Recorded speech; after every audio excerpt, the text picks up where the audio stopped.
from Nokiamob, and I'm gonna quickly show you how to reboot the or restart the Nokia Steel HR.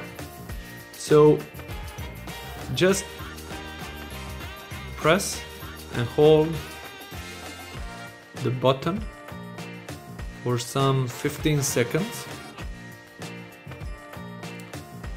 until your phone turns off.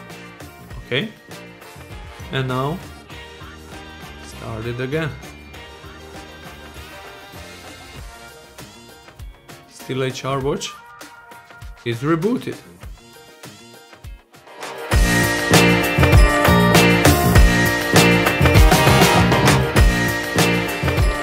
I'll just give you one short late night tutorial about how to reset the Nokia Steel HR.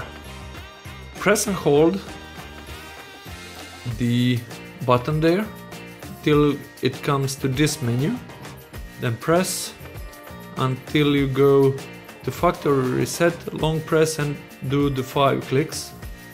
2, 1, and the watch is factory resetted.